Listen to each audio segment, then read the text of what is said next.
Telangana private కాలేజీలతో Telangana ప్రభుత్వం ఇద్దరికి మధ్య జరిగిన చర్చలు సఫలమయ్యాయి. భట్టి విక్రమార్క మీడియాతో మాట్లాడుతున్నారు. వివరాలు వెల్లడించడానికి లైవ్ చూద్దాం.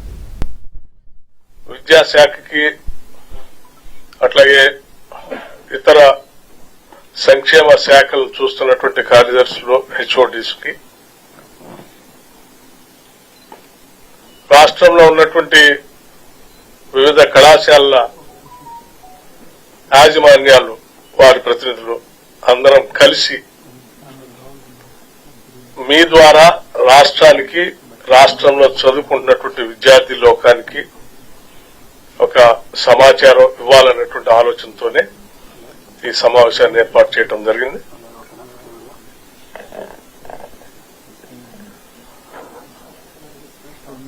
సరే, మీ అందరికీ తెలిసిందే ఫీజు రియంబర్స్మెంట్ విద్యార్థుల భవిష్యత్తు కాంగ్రెస్ ప్రభుత్వాలకి అత్యంత ప్రాధాన్యతతో కూడినటువంటి అంశం. ఈ ఫీజు రియంబర్స్మెంట్ ఈ రాష్ట్రంలో ఉన్నటువంటి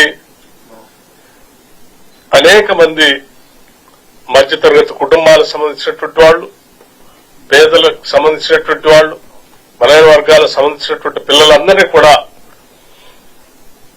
ఆర్థిక పరమైనటువంటి భారం వారి మీద పడకుండా ప్రభుత్వ పరంగా ఆ బాధ్యత తీసుకొని చదివించాలనేటువంటి ఆలోచనతో ఆనాటి కాంగ్రెస్ ప్రభుత్వం మొదలుపెట్టినటువంటి ఈ ఫీజు రియంబర్స్మెంట్ కార్యక్రమాన్ని మా ప్రభుత్వం కూడా అదే లక్ష్యంతో అంతే చిత్తశుద్దితో ఈ విద్యార్థి లోకానికి కావాల్సినటువంటి ఏర్పాట్లన్నీ చేయాలనే ఆలోచనతోనే గౌరవ ముఖ్యమంత్రి రేవంత్ రెడ్డి గారు కానీ లేకపోతే యావత్ కేబినెట్ కానీ ఆ ఆలోచనతోనే ముందుకు పోతున్నటువంటి విషయం కూడా మీ అందరికి తెలిసింది.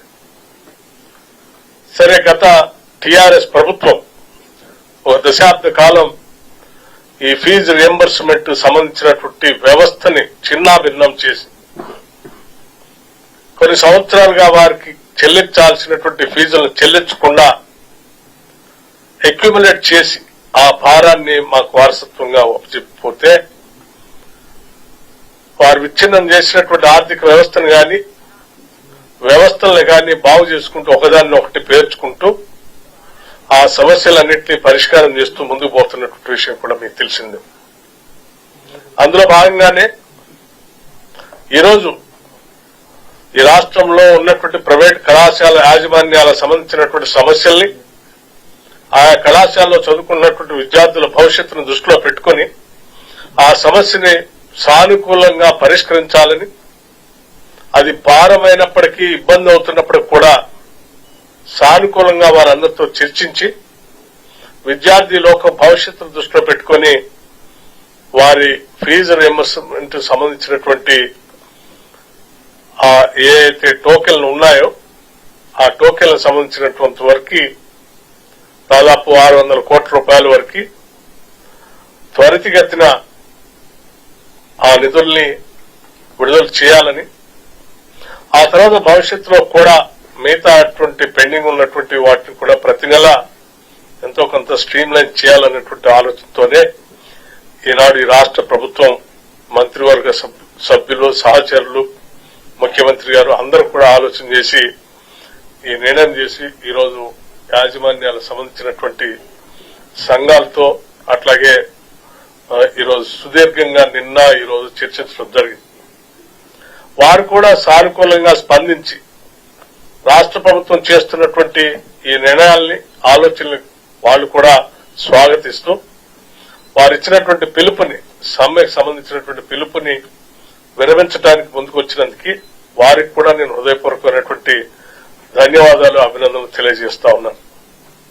భవిష్యత్తులో ఈ రాష్ట్రం విద్య సంబంధించినటువంటి అంశానికి అత్యంత ప్రాధాన్యత ఇస్తున్నటువంటి క్రమంలో అందరి సహాయ సహకారాలు, ఈ రాష్ట్రంలో పుట్టిన ప్రతి బిడ్డ పెద్ద ఎత్తున ఉన్నత విద్య అభ్యర్థించడానికి, అందుకోవటానికి అందరి సహాయ సహకారాలు కూడా అవసరం. కాబట్టి వారందరినీ కూడా ఆ రకంగా సహకారాన్ని అందించమని కోరటం, వాళ్ళు కూడా పెద్ద మనసుతో ముందుకు వచ్చి అంగీకరించేందుకు వారికి కూడా నేను హృదయపూర్వకమైనటువంటి ధన్యవాదాలు తెలియజేస్తూ అభినందనలు తెలియజేస్తా ఉన్నాను.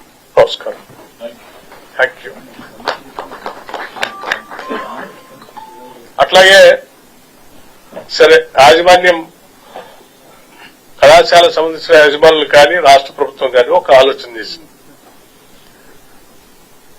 భవిష్యత్తులో కూడా ఈ ఫీజు రియంబర్స్మెంట్ సంబంధించినటువంటి అంశానికి సంబంధించి కొన్ని ఒక రకమైనటువంటి ఆలోచనలు కళాశాల యజమానులు రాష్ట్ర ప్రభుత్వం పంచుకోవాలనేటువంటి ఆలోచనతో ఉన్నారు. కాబట్టి ఒక కమిటీ వేస్తే బాగుంటుందని వారు కూడా సూచన చేశారు.